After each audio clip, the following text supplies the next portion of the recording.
There's a trend happening inside the photography space that could actually be hurting your business. So in this video, I'm gonna break down exactly what it is and what you should be doing instead. Hey there, I'm Kendra Swalls, former teacher turned full-time photographer and marketing coach. Now, if you have followed me for any amount of time, whether it's here on my YouTube channel or on my podcast or over on social media, you probably know that I have a strong love-hate relationship when it comes to social media. In fact, I've built my entire coaching business around the idea that you can grow your business without having to rely on a social media algorithm. Now, do I believe that social media is a part and a tool for marketing? Absolutely. But it doesn't have to be the end-all be-all tool that you use to grow your business. So today's episode might be a little bit of an outlier because we are going to be talking specifically about social media and this trend that I'm seeing happening around photography and photographers on social media that I feel like is going to be more detrimental to your business than it is actually helpful. The trend in question is engagement pods and follow for follow or follow trains that you've probably seen plastered all over social media groups. I'm in a ton of Facebook groups for photographers and I see posts like these all the time. In fact, Friday's a big day for follow trains because you have Follow Friday post where people are sharing things like, hey, I'm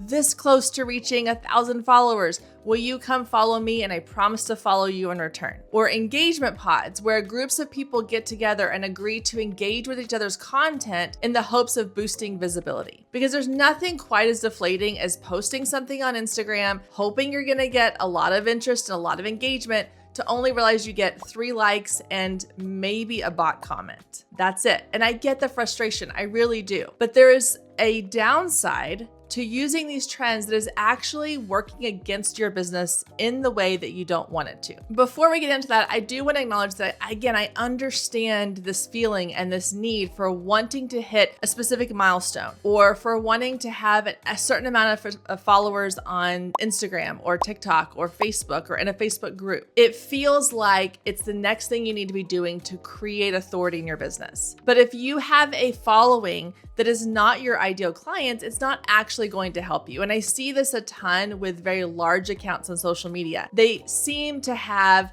this great facade of all of these amazing followers, which we interpret as a great thriving business. But the reality that I've seen behind the scenes of these accounts is that while they may have a huge following, a lot of it is not actually engaged followers. They're not followers that are their ideal clients, and they're not actual paying clients. So how is that helping you to grow your business? Well, it's not. And these follow trains and these engagement pods are all kind of doing the same thing. So let's talk about them a little bit separately. I want to start with the idea of the follow trains. So the way that a follow train works is someone will post in a Facebook group or they'll post on their Instagram account and they'll say, hey, let's follow each other, let's support each other. And it's usually under this guise of we're supporting each other, photographers supporting photographers. And that's all good and great. And I'm all for supporting other photographers. I'm 100% on board with supporting other photographers. However, when done in this way, it's actually not beneficial. We're all familiar with the social media algorithm and collectively agreeing that it's kind of the enemy when it comes to our social media growth, correct? But the reality is the algorithm is not this like horrible thing that's out to get us. We design our algorithm. The algorithm learns from us, from our content, from our audience, and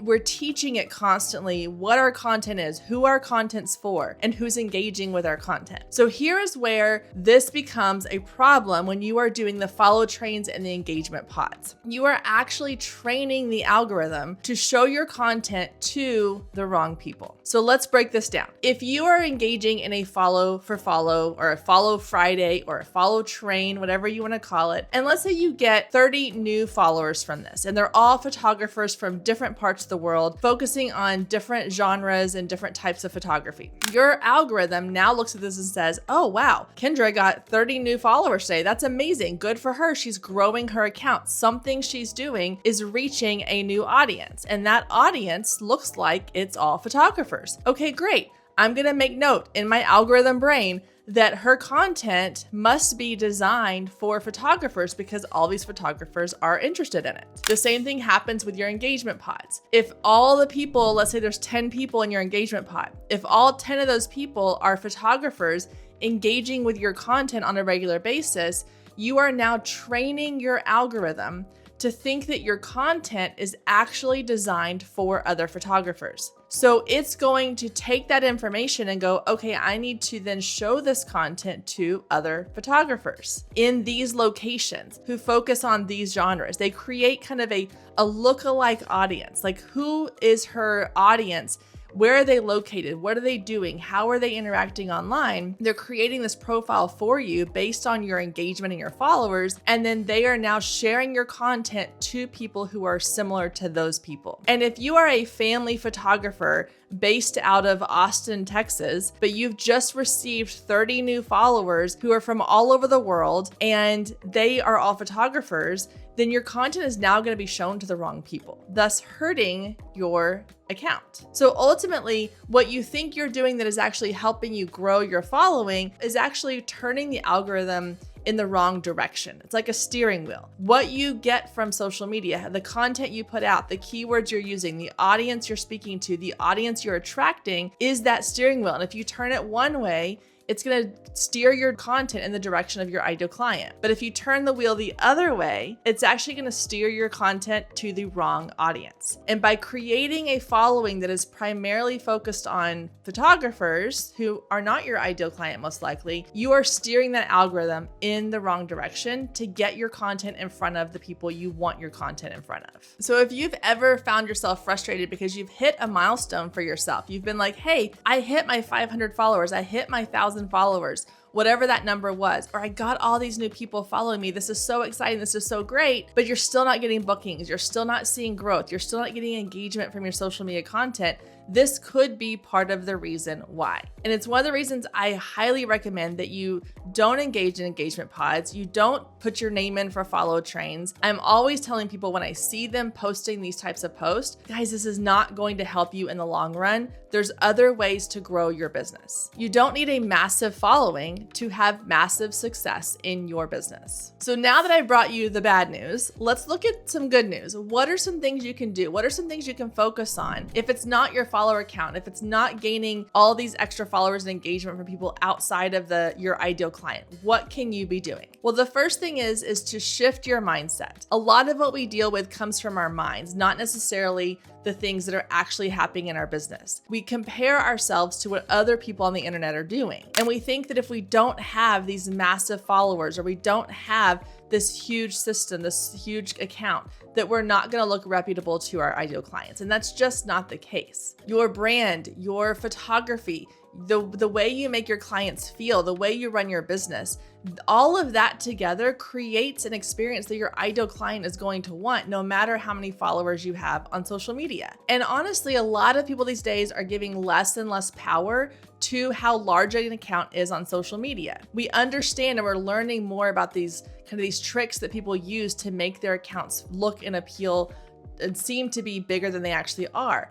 And the clients are becoming very savvy. They realize that you don't need 10,000 followers in order to have a successful brand. You can be a smaller account on social media and still have that credibility with your ideal clients. So fewer followers can actually get you better results. Because if you think about it this way, let's say you have 1,000 followers on social media, but 500 of them are other photographers. They're not your ideal client. You're really only speaking to those 500 people. But because of the way the algorithm works, we've trained the algorithm that half of our content is for photographers and half of it's for these other people that are our ideal client. So your ideal clients are not seeing everything you want them to see on social media. So if we were to pare that down and say, I have 1,000 followers on social media and all 1,000 of them or 90% of them are my ideal clients in my ideal area, then you are more likely to have a more successful account and a healthier account than you would if it was the other way around. So the good news is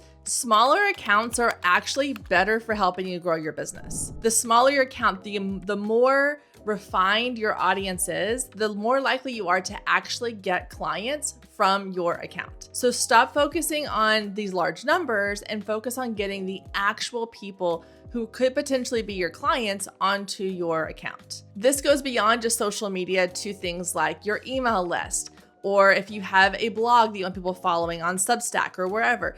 You want to make sure that your focus is not on how many numbers there, how big that number is, but the quality. So we want quality followers over a quantity of followers. So that is the first thing we have to shift our mindset around, is how can we create a really tight-knit group of followers who are actual ideal clients, as opposed to this massive following that is going to actually not help benefit our business. The second thing you can do to help ensure that your account is being steered towards the right audience is to create content that speaks directly to that audience. So even if you have other followers who are not your ideal client, who are other photographers or other vendors in your industry, and they're following your account, the algorithm still knows that your content is driven towards this particular audience. So making sure that's really clear with intentional content, using SEO keywords on social media, that's gonna help make sure you're getting seen by the right people. Number 3 is where we take this into my world and we get people off of social media and onto other platforms, most specifically